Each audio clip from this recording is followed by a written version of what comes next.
भारत हो गया है बाहर। यह शोर पिछले 2-4 दिनों से मचाया जा रहा है कि भारत ने अमेरिका के दबाव में ईरान में बनाया चाबहार पोर्ट छोड़ दिया है।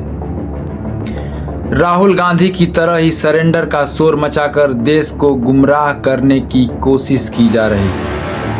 लोग बिना जानकारी के जज्बात की राह में बहे जा रहे हैं और वैसे भी भारत में पॉपकॉर्न की कमी कहाँ है। सच क्या है? सच यह है कि चाबहार पोर्ट पर भारत ने न तो नियंत्रण छोड़ा है और न ही कोई परियोजना बंद हुई है। यह दावा पूरी तरह निराधार है। सच्चाई यह है कि यूएस टेरिटरी ने भारत को चाबहार संचालन के लिए प्रतिबंधों से छूट दी है, जो 26 अप्रैल 2026 तक मान्य है। यह छूट पिछले अक्टूबर में दी गई थी। भारत का इस पोर्ट पर आज भी पूर्ण नियंत्रण और विकास कार्य जारी है। हाँ, यह भी मैं जोड़ दूं कि कल को अमेरिका अगर ईरान पर हमला कर दे तो भारत को टेम्पररी तौर पर ऑपरेशन रोकने पड़ सकते हैं, क्योंकि हम अपने लोगों को मरने के लिए तो नहीं छोड़ेंगे और अगर ज़रूरत पड़ी तो उन्हें रेस्क्यू करके भी लाया जाएगा। चाबहार पोर्ट हमारे लिए बहुत ही महत्वपूर्ण है, क्योंकि इससे अफगानिस्तान और मध्य एशिया तक हमारा रणनीतिक रास्ता सुरक्षित रहता है और पाकिस्तान को बाईपास किया जा सकता है। 2024 में भारत ने ईरान के साथ 10 वर्ष के लिए अनुबंध पर हस्ताक्षर किए थे, जिसमें India ports global limited IPGL ने $370 मिलियन का निवेश करने का वादा किया था और यह इन्वेस्ट किया भी गया।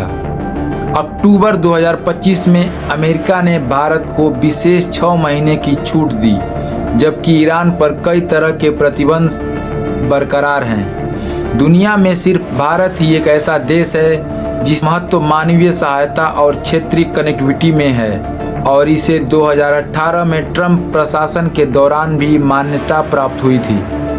चाबहार हिंद महासागर में भारत की पहुंच मजबूत करता है और अफगानिस्तान के लिए महत्वपूर्ण मार्ग प्रदान करता है। यह भारत और ईरान के आर्थिक संबंधों का प्रतीक है तथा यह पेट्रोकेमिकल और LNG टर्मिनलों के लिए निवेश के अवसर खोलता है।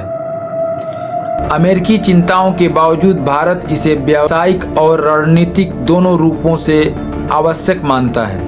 भारत सरकार इस मुद्दे पर अमेरिका से लगातार बातचीत इस व्यवस्था को आगे बढ़ाने के लिए हो रही है और यही परिपक्व और मजबूत कूटनीति है।